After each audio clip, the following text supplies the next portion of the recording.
नमस्कार दोस्तों, स्वागत है आपका हमारे यूट्यूब चैनल ऑनलाइन हिस्ट्री पर। दोस्तों आज हम कवर करने वाले हैं हिंदी के मोस्ट 40 क्वेश्चन। अगर आप किसी परीक्षा की तैयारी कर रहे हैं, यूपी पेट, एसएससी, एनटीपीसी या ग्रुप डी, किसी भी परीक्षा की आप तैयारी कर रहे हैं तो ये क्वेश्चन आपके लिए बहुत ही इम्पोर्टेंट है। तो बढ़ते हैं अपने क्वेश्चनों की तरफ।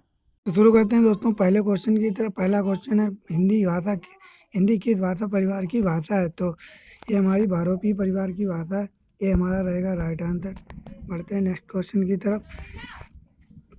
भारत में सबसे अधिक बोले जाने वाली भाषा कौन सी है? तो भारत में सबसे अधिक बोले जाने वाली भाषा हिंदी है। ये रहेगा हमारा राइट आंसर। बढ़ते हैं नेक्स्ट क्वेश्चन की तरफ। हिंदी भाषा का जन्म किस भाषा से हुआ है? तो हिंदी भाषा का जन्म अपभ्रंश भाषा से हुआ। अगला क्वेश्चन है, निम्न में से कौन सी बोली अथवा भाषा हिंदी के अंतर्गत नहीं आती है? तो तेलुगु हमारी हिंदी अंत के अंतर्गत नहीं आती है। बढ़ते हैं नेक्स्ट क्वेश्चन की तरफ। हिंदी की विशिष्ट बोली ब्रजभाषा किस रूप में सबसे अधिक प्रसिद्ध है? तो हिंदी की विशिष्ट बोली ब्रजभाषा के रूप में सबसे अधिक प्रसिद्ध भाषा है तो काव्य भाषा है, जो हमारी हिंदी की विशिष्ट भाषा है। तो बढ़ते हैं नेक्स्ट क्वेश्चन की तरफ। भारत में हिंदी को आप किस वर्ग में रखेंगे? तो भारत में हिंदी को आप राजभाषा के वर्ग में, ये हमारा रहेगा राइट आंसर। बढ़ते हैं नेक्स्ट क्वेश्चन की तरफ। ढूंढली बोली है, ढूंढली पूर्वी राजस्थान की भाषा है जो पूर्वी राजस्थान में बोली जाती है। बढ़ते हैं नेक्स्ट क्वेश्चन की तरफ। ब्रजभूली नाम से बोली जाती है, ब्रजभूली नाम से बोली जाती है तो ये पुरानी बांग्ला जो है ब्रजभूली के नाम से बोली जाती है। बढ़ते हैं नेक्स्ट क्वेश्चन की तरफ।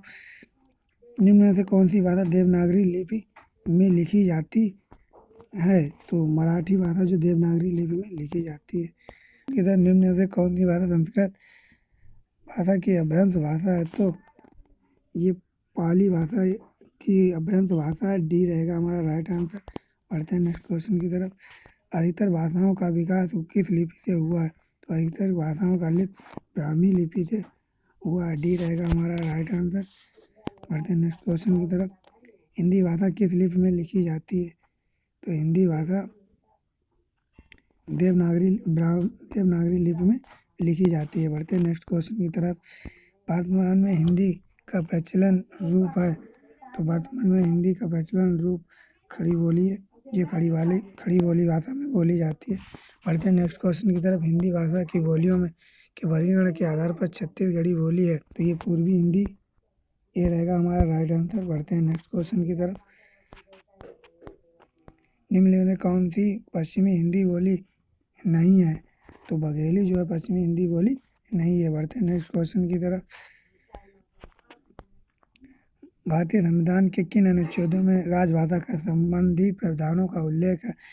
तो 343 से 351 तक राजभाषा का उल्लेख दिया गया है तो ये रहेगा हमारा राइट आंसर। बढ़ते हैं नेक्स्ट क्वेश्चन की तरफ। दक्षिणी भारत हिंदी प्रचार सभा का मुख्यालय कहाँ है? दक्षिणी भारतीय मुख्यालय प्रचार सभा का मुख्यालय चेन्नई, सी रहेगा हमारा राइट आंसर। बढ़ते हैं नेक्स्ट क्वेश्चन पे। हिंदी भाषा का विकास का सही अनुक्रम अपभ्रंश, पाली और प्राकृत हिंदी है, ये सी रहेगा हमारा राइट आंसर। बढ़ते हैं नेक्स्ट क्वेश्चन की तरफ। संविधान के अनुच्छेद 351 में किस विषय का वर्णन है?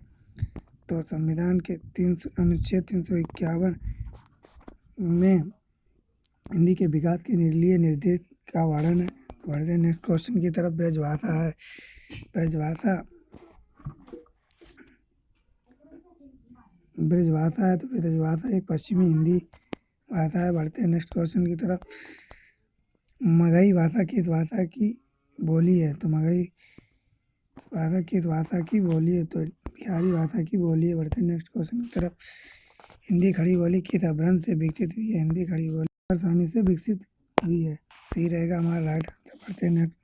बढ़ते हैं नेक्स्ट क्वेश्चन की तरफ। भाषा के आधार पर भारतीय राज्यों की पुनः संरचना की गई थी तो डी है 1956 ईस्वी में भाषा के आधार पर राज्यों का पुनर्गठन किया गया था। भाषा के आधार पर किस राज्य का गठन हुआ है? तो आंध्र प्रदेश का भाषा के आधार पर गठन हुआ। डी रहेगा हमारा राइट आंसर। बढ़ते हैं नेक्स्ट क्वेश्चन पे। बघेली का संबंध किस उपभाषा से बघेली का संबंध किस उपभाषा से, तो बिहारी भाषा से। सी रहेगा हमारा राइट आंसर। बढ़ते हैं नेक्स्ट क्वेश्चन की तरफ।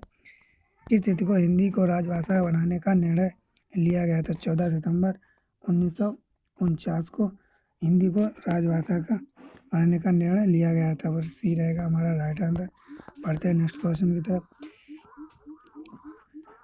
वर्ष 1955 में गठित प्रथम राज्यसभा आयोग के अध्यक्ष कौन थे? तो BC खेर। बढ़ते हैं नेक्स्ट क्वेश्चन की तरफ। भारतीय संविधान की 8वीं अनुसूची में शामिल भाषाओं की संख्या कितनी है? 22 है। डी रहेगा हमारा राइट आंसर।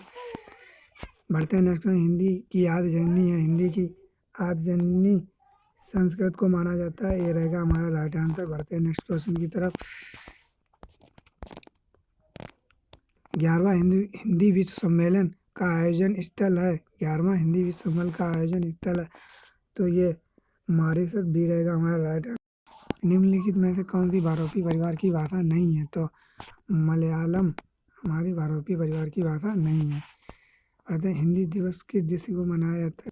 14 सितंबर को हिंदी तिथि दिवस मनाया जाता है। बी रहेगा हमारा राइट आंसर। बढ़ते हैं नेक्स्ट क्वेश्चन की तरफ। विकास की दृष्टि से प्राकृत पूर्वकालीन अवस्था का नाम है, तो ये पाली। ये रहेगा हमारा राइट आंसर। बढ़ते हैं नेक्स्ट क्वेश्चन की तरफ। पश्चिमी हिंदी की दो बोलियों का सही युग्म लिखिए, तो खड़ी बोली और बुंदेली। ये डी रहेगा हमारा राइट आंसर। बढ़ते हैं नेक्स्ट क्वेश्चन की तरफ। अर्धमगधी अपभ्रंश विकसित बोली है, तो ये बघेली जो अर्धमगधी विकसित बोली है। आंसर। बढ़ते हैं नेक्स्ट क्वेश्चन की तरफ। देवनागरी लिपि का सही क्रम है, तो ब्राह्मी लिपि, गुप्त लिपि, नगरी लिपि और देवनागरी लिपि। सी रहेगा हमारा राइट आंसर। बढ़ते हैं नेक्स्ट क्वेश्चन की तरफ। बहराइच, सुल्तानपुर, रायबरेली किस बोली के क्षेत्र? अवधी भाषा के क्षेत्र में। डी रहेगा हमारा राइट आंसर। बढ़ते हैं नेक्स्ट क्वेश्चन। इसमें से कौन सी बोली बिहारी हिंदी भाषा से संबंधित नहीं है? तो ये अवधी जो है हिंदी भाषा से संबंधित नहीं है।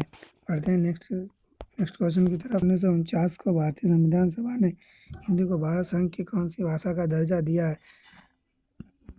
तो ये राजभाषा का दर्जा दिया। डी रहेगा हमारा राइट आंसर।